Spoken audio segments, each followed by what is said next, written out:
చెప్తారండి, అమరావతి మునిగిపోయింది, అమరావతి మునిగిపోయింది, అమరావతి మునిగిపోయింది. అరే అమరావతి మునిగిపోయింది మునిగిపోయింది అని మాట్లాడితే నేను ఒకటే క్వశ్చన్ చేస్తున్నా, అమరావతి మునిగిపోతే ఈరోజు స్పీడ్ యాక్సెస్ రోడ్లు ఎక్కడైనా మీకు ఎవరికైనా అవాంతరాలు ఏమైనా వచ్చినాయా? ఈరోజు మీరందరూ కూడా బళ్ళు మీదో కార్ల మీదో ఏదో రకంగా ఇక్కడికి వచ్చుంటారు కదా, ఎక్కడైనా రహదారులు ఏమైనా అడ్డుకున్నాయా? ఎక్కడైనా రోడ్లు కొట్టుకుపోయినాయా? మీరు చెప్పండి. లేదు. ఈరోజు నేను సెక్రటేరియట్లో కూర్చుని మాట్లాడుతున్నా, సెక్రటేరియట్ మునిగిపోయిందా? అసెంబ్లీ ఏమైనా మునిగిపోయిందా? ఈరోజు మామూలుగా మాట్లాడుకుందాం.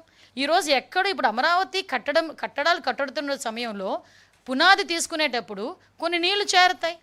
ఇప్పుడు వర్షాకాలం వర్షం పడక ఏం పడుతుందండి? వర్షం పడితే నీళ్ళు రాక ఏమొస్తాయండి? నీళ్ళు వచ్చినప్పుడు పునాదులు తీసినప్పుడు నీళ్ళు ఉంటగా నీళ్ళు ఆ పునాదుల్లోని కానీ ఆ చిన్న చిన్న గోతుల్లో కానీ నీళ్ళు రాకపోతే ఏమొస్తాయండి? 10 నుంచి 20 సెంటీమీటర్లు వర్షం పడేటప్పుడు నీళ్లు స్టాగ్నెంట్ అవ్వవా ఒక దగ్గర? దాన్ని బూచీగా చూపించి ఏకంగా ఈ క్వాంటమ్ వ్యాలీ దగ్గర ఎంత నీరు వచ్చేసింది అంత నీరు వచ్చేసిందని వైసీపీ మీడియాల్లోని వైసీపీ సోషల్ మీడియాస్లోని కొంతమంది చేత అబద్ధపు ప్రచారాలు. ఇతగాడెవడో సిద్ధార్థి సుభాష్ చంద్రబోస్ అంట, ఒకే ఒక వర్షం అమరావతి జలమయం. ఎక్కడి నుంచి పేపర్ తీసుకొచ్చి ఈరోజు ఆ ఫోటోలు పెడతారంటే నాకు అర్థం కాదు.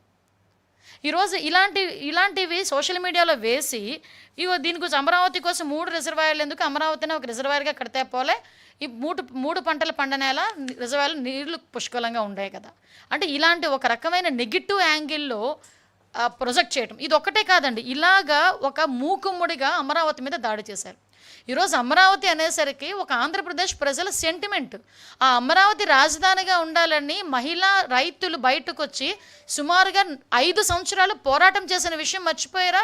ఈ సోషల్ మీడియా బ్యాచ్ 5 సంవత్సరాల పాటు అమరావతిని రాజధానిగా కాదు 3 రాజధానులని జగన్మోహన్ రెడ్డి మాట్లాడితే అమరావతి సెంటిమెంట్ మాకు ఇక్కడ అమరావతి రాజధానిగా కొనసాగాలి అని కొన్ని వేల మంది మహిళా రైతులు ఆ రోజు బయటకు వచ్చి లక్షలాది మందిగా బయటకు వచ్చి ఒక పక్క పాదయాత్రలు చేసి ఈరోజు అమరావతిని సాధించుకునే పరిస్థితి.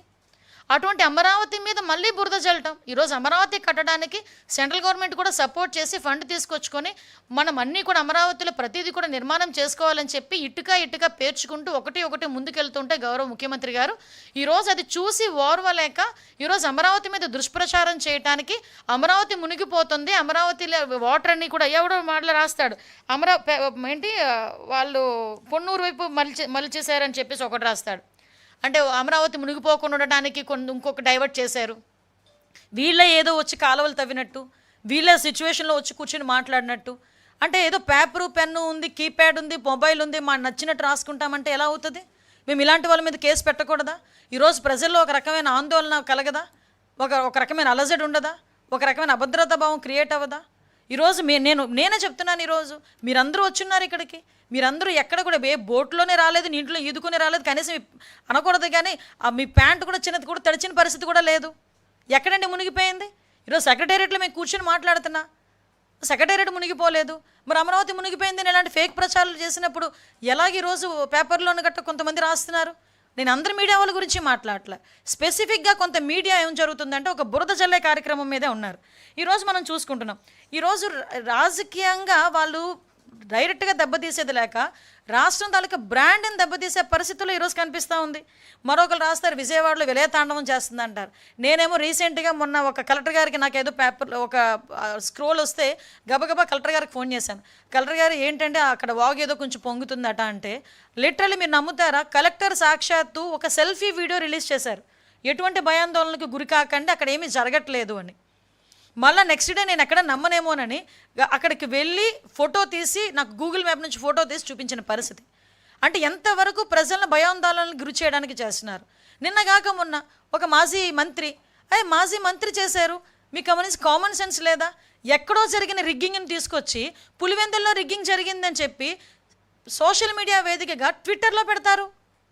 అంటే మీరు ఎటువంటి మెసేజ్ ఇవ్వాలనుకుంటున్నారు ప్రజలకి? రాజకీయంగా దెబ్బ కొట్టుకుందామంటే చాలా సందర్భాలు ఉంటాయి, చాలా వేదికలు ఉంటాయి. అంతే తప్పించి అవాస్తవాలని వాస్తవాలుగా చిత్రీకరించడానికి, ప్రజల్ని భయాందోళనకు గురి చేయడానికి మీరు పెట్టే పోస్టులు నిజంగా చెప్పాలంటే జాతీయ ద్రోహం కింద, రాజద్రోహం కింద మేము తీసుకోవాలి. ఈరోజు డెఫినెట్గా రాజద్రోహం కింద తీసుకోవాలి. ఆ రోజు మీరు ఏదో రఘురామకృష్ణరాజు గారి మీద పెట్టింది రాజద్రోహం కాదు, ఇది రాజద్రోహం. అంటే ఈరోజు గవర్నమెంట్ని అంటే ప్రజల్ని తప్పుదోవ పట్టించే విధంగా ఈరోజు మళ్ళీ మనం చూసామండి. ఈరోజు అదే వాళ్ళు ఏమన్నారు, అమరావతిని రక్షించడానికి డైవర్ట్ చేసి పొన్నూరును ముంచేశారని ఒకరు రాస్తారు. ఇంకొకలేమో ఎక్కడో ప్రకాశం బ్యారేజ్ గేట్లలో 70 గేట్లలో 69 గేట్లు పనిచేస్తున్నాయి. 69 గేట్లు పనిచేస్తున్నాయి. ఆ ఒక్క గేటు కూడా ఎందుకు చిన్న రిపేర్ వచ్చిందో కూడా మీ అందరికీ కూడా తెలుసు. లాస్ట్ టైం ఆ పడవను పంపించిన పరిస్థితిలో, పడవ ఢీకొట్టిన పరిస్థితిలో చిన్న రిపేర్, అది కూడా పెద్ద రిపేర్ ఏం కాదు. వాటర్ ఫ్లో తగ్గిన తర్వాత ఆ గేట్ కూడా రిపేర్ చేస్తారు. అంటే 70 గేట్లలో 69 గేట్లు పనిచేస్తూ ఉంటే ప్రకాశం బ్యారేజ్ గేట్లు పనిచేయట్లేదని ఒకటి రాస్తాడు. ఏమనుకుంటారండి? ఆ బుడమేరు మళ్ళీ బుడమేరు వరదలు వచ్చేసి మళ్ళీ విజయవాడలోకి వాటర్ వచ్చేసిందని ఒకటి రాస్తారు. నేను ఎందుకు మాట్లాడుతున్నానంటే ఇప్పటికే ఇలాంటి వాటి మీద ఇలాంటి ప్రచారాల మీద అడ్డుకట్ట వేయాలి.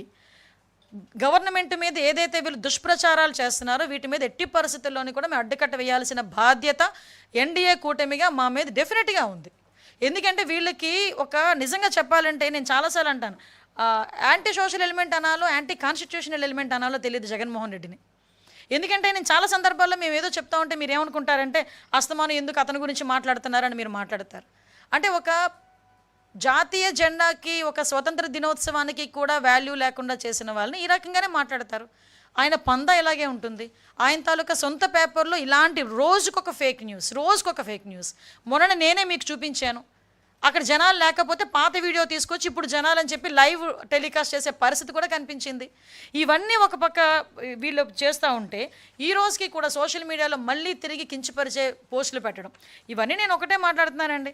ఓవరాల్గా మీకు చెప్పేది ఒకటే, ఈరోజు ప్రభుత్వం గురించి మీరు ఏమైనా వాస్తవాలు ఉన్నాయా? మీకున్న ఆ వాక్ స్వతంత్ర హక్కుని మేము ఎక్కడ కూడా ఇబ్బంది పెట్టాం. కానీ వాస్తవాలుగా మాత్రమే రాయాలి. నిజంగా అక్కడ తప్పు జరిగింది, ఆ వాస్తవాన్ని తీసుకొచ్చి వాస్తవంగా రాయండి. డెఫినెట్గా మేము దాని మీద చర్యలు తీసుకుంటాము. డెఫినెట్గా మేము సరిదిద్దుకోవడానికి ఈరోజు గవర్నమెంట్ సిద్ధంగా ఉంది. మేమెవరం దేవుళ్ళం కాదు, మేము చిన్న తప్పులు చేయొచ్చు. అటువంటి పరిస్థితుల్లో మీరు నిజంగా వాస్తవాలను చెప్పండి. డెఫినెట్గా మేము చేసే పరిస్థితి కూడా మేము ఇలాగే మాట్లాడతాం.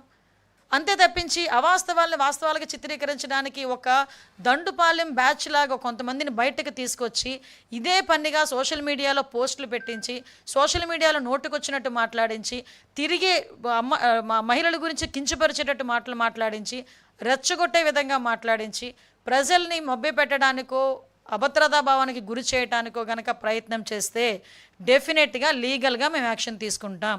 ఇటువంటి సోషల్ మీడియా పోస్టుల మీద ఒక ఫ్యాక్ట్ ఫైండింగ్ కమిటీ కూడా మేము ఏర్పాటు చేసుకుంటాం. దాంతో భాగంగా వాళ్ళు ఇచ్చిన నివేదికల ఆధారంగా డెఫినెట్గా ఒక చట్టాన్ని కూడా తీసుకొచ్చి సోషల్ మీడియాలో అవాస్తవాలను వాస్తవాలుగా చిత్రీకరించడం ప్రయత్నించే ప్రతి ఒక్కరి మీద కూడా లీగల్గా చర్యలు ఉంటాయి. దయచేసి వీటి మీద అన్నిటి మీద కూడా మీరందరూ కూడా అలర్ట్గా ఉండాల్సిన అవసరం ఉంది. దయచేసి ఇంకొక మాట చెప్పాలి. కొంతమంది అఫీషియల్స్ ఉన్నారు. ఈ అఫీషియల్స్ ఏం చేస్తున్నారంటే నిజంగా వాళ్ళకి రాజకీయంగా వాళ్ళు కొంచెం ముందుకెళ్ళాలి అనుకుంటే కనుక రిజైన్ చేసి వెళ్ళండి.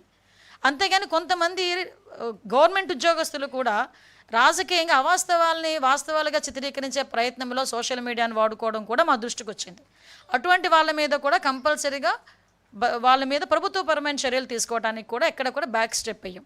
ఈరోజు మహిళల భద్రత అన్నది మేము ఎంత టాప్ ప్రయారిటీ మేము తీసుకునే పరిస్థితి కూడా కనిపిస్తూ ఉంది.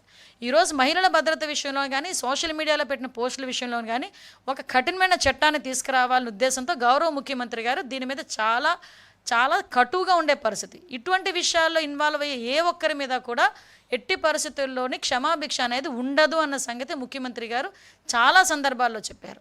మహిళల మీదకి అడ్డగోలుగా వెళ్ళే ఎవరిని కూడా మేము మహిళల మీదకి అనుచిత వ్యాఖ్యలు చేసేవాళ్ళు కానీ మహిళల మీద ఈ రోజు వరకు మీరు చూశారు, గాంజాని అరికట్టగలుగుతున్నాం, డ్రగ్స్ని అరికట్టగలుగుతున్నాం, ఈరోజు క్రైమ్ రేట్ని తగ్గించగలుగుతున్నాం, ఉమెన్ ప్రొటెక్షన్ని పెంచగలుగుతున్నాం, శక్తి యాప్ ద్వారా చాలామంది మహిళలకు భద్రతా చట్టాల దృష్ట్యా మేము దగ్గర కాగలుగుతున్నాం. ఇవన్నీ కూడా మేము చేసుకుంటున్నాం. ఒకటే మీ అందరికీ తెలియజెప్తున్నాం, మళ్ళీ ఇలాంటి పరిస్థితులు వస్తాయి కనుక డెఫినెట్గా మేము కఠినమైన చట్టపరమైన చర్యలు కూడా తీసుకుంటాం.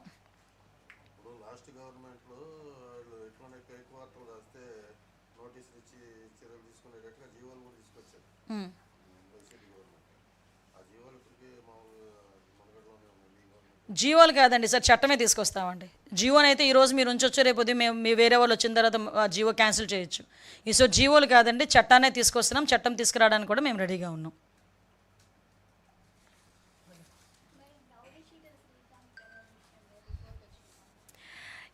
అది రిపోర్ట్ ఇంకా రాలేదండి. డీటెయిల్ రిపోర్ట్ అయితే వస్తుంది.